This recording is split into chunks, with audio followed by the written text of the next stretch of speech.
पंजाब नूं बचाउण वास्ते ਜਿਹੜੀਆਂ ਲਾਈਕ ਮਾਈਂਡਡ ਪਾਰਟੀਆਂ ਹੈ ਜਿਹੜੀਆਂ ਇਕੱਠੀਆਂ ਹੋ ਸਕਦੀਆਂ ਸਾਡੇ ਪੰਜਾਬ ਨੂੰ ਬਚਾਉਣ ਵਾਸਤੇ ਅਸੀਂ ਮੋਸਟ ਵੈਲਕਮ ਐਕਸੈਪਟ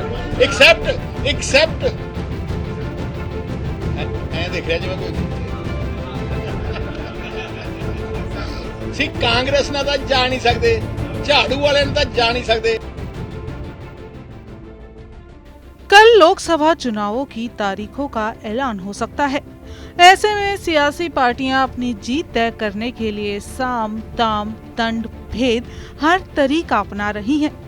यहाँ हम पंजाब की बात करें तो जहाँ एक और आप और कांग्रेस में तनातनी है, वहीं बीजेपी भी पंजाब में अपने पांव पसार रही है। लेकिन किसी समय अपनी पैठ रखने वाली शिरोमणि अकाली दल अपने अस्तित्व को बचाने के लिए हाथ पांव मार रही है। इसलिए अपनी साख बचाने के लिए शिरोमणि अकाली दल के अध्यक्ष सुखबीर सिंह बादल ने लोकसभा चुनाव के लिए बीजेपी के साथ एक बार फिर से गठबंधन का संकेत दिया है। पंजाब में राजनीतिक इतिहास देखें तो बीजेपी को अकाली दल के साथ गठबंधन करना पड़ा है। अकाली दल का रुतबा इतना था कि बीजेपी को नाम मात्र सीट से भी संतुष्टि हो जाती थी, लेकिन इस बार किस्मत का फेर बदल चुका है। जहां एक और बीजेपी पंजाब में अकेले चुनाव लड़ने और 13 सीटों पर चुनाव जीतने का मन बना चुकी है, ऐसे में अकाली दल के साथ गठबंधन अगर होगा तो इस बार 1-2 सीटों पर ही अकाली दल को संतुष्टि करनी पड़ेगी, ऐसा हो सकता है। बहरहाल बात करें बीजेपी अकाली दल के गठबंधन की उड़ी अफवाहों की, तो इस बात को हवा इसलिए मिल रही है क्योंकि सुखबीर बादल ने बीजेपी का नाम तो नहीं लिया लेकिन मना भी नहीं किया है। बादल ने कहा है कि गठबंधन के लिए लाइक माइंडेड पार्टियों के साथ हम तैयार हैं, लेकिन उनकी गठबंधन सूची में कांग्रेस और आप शामिल नहीं हैं। बादल ने कहा कि पंजाब को बचाने के लिए अकाली दल किसी भी राजनीतिक दल के साथ हाथ मिला सकता है। यहाँ बादल ने दावा भी किया कि पंजाब फ्रंट बन रहा है। अब बादल की लिस्ट में ना तो आप है और ना ही कांग्रेस, तो बची सिर्फ और सिर्फ बीजेपी। इसके बाद तो ऐसा लग रहा है कि पंजाब में करीब 2 साल बाद फिर से अकाली दल और बीजेपी के बीच गठबंधन हो सकता है। आपको बताएं कि सुखबीर बादल ने इस संबंध में पार्टी की मंजूरी लेने के लिए बुधवार को चंडीगढ़ में एक बैठक की थी और अब 6 जुलाई को फिर से समिति के सदस्यों और अन्य वरिष्ठ सुखबीर बादल से मुलाकात करेंगे, जिसमें गठबंधन बनाने पर विचार किया जाएगा। अगर गठबंधन हुआ तो सुखबीर या उनकी पत्नी हरसिमरत कौर बादल को केंद्र में बड़ी जिम्मेदारी मिल सकती है, और अगर शिरोमणि अकाली दल और बीजेपी के बीच दोबारा गठबंधन होता है तो पंजाब की राजनीति में बड़ा बदलाव भी आ सकता है। इससे 2024 का लोकसभा चुनाव काफी कड़ा हो सकता है।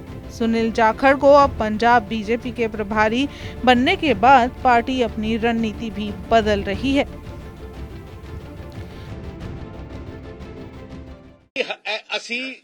ਅਸੀਂ ਐਟ ਦ ਮੋਮੈਂਟ ਅਸੀਂ 13 ਦੀਆਂ 13 ਸੀਟਾਂ ਲੜ ਰਹੇ ਹਾਂ।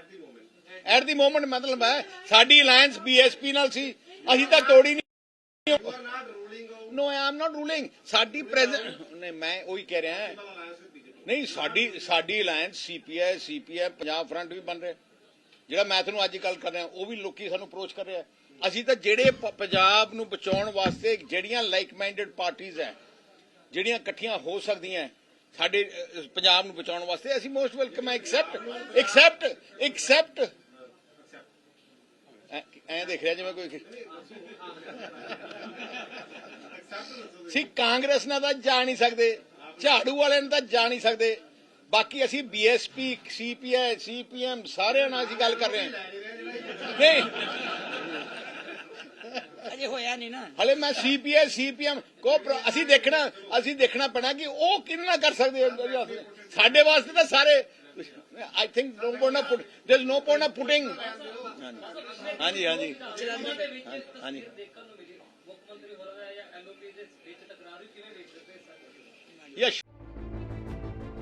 आपको बताएं कि कृषि कानूनों के खिलाफ किसानों के आंदोलन के बाद अकाली दल ने 2020 में भाजपा के साथ अपना 24 साल पुराना गठबंधन तोड़ दिया था और इसके बाद जब पंजाब में विधानसभा चुनाव हुए तो अकाली दल और बीजेपी दो सीटों पर ही सिमट गई थी। इसके बाद संगरूर और जालंधर लोकसभा उपचुनाव में भी दोनों पार्टियां कुछ खास नहीं कर पाईं। अकाली दल पंजाब में अपने अस्तित्व की लड़ाई लड़ रहा है और दूसरी ओर बीजेपी पंजाब में मजबूत होने के लिए संघर्ष कर रही है। पंजाब बीजेपी की शहरी इलाकों में मजबूत स्थिति है, लेकिन गांव में पार्टी कमजोर है। किसान आंदोलन के बाद बीजेपी की स्थिति और कमजोर हो चुकी है और अब पार्टी खुद को मजबूत करने की कोशिशों में है। दूसरी ओर अकाली दल के पास एक मजबूत ग्रामीण वोट बैंक है, लेकिन एक सांप्रदायिक पार्टी होने के कारण उसे शहरों में समर्थन नहीं मिलता। ऐसे में दोनों पार्टियों का एक साथ आना उनके शहरी और ग्रामीण वोट बैंक समीकरण को फिट कर सकता है। लोकसभा चुनाव काफी सारे सरप्राइजेस लेकर आया है। कब क्या हो जाए किसी को कुछ नहीं पता। अब अकाली या बीजेपी का फिर से मिलन होगा या नहीं, ये तो समय ही बता देगा। लेकिन आप इस बारे में क्या राय रखते हैं, हमें कमेंट सेक्शन में जरूर बताएं और चैनल को लाइक और सब्सक्राइब करना बिल्कुल ना भूलें।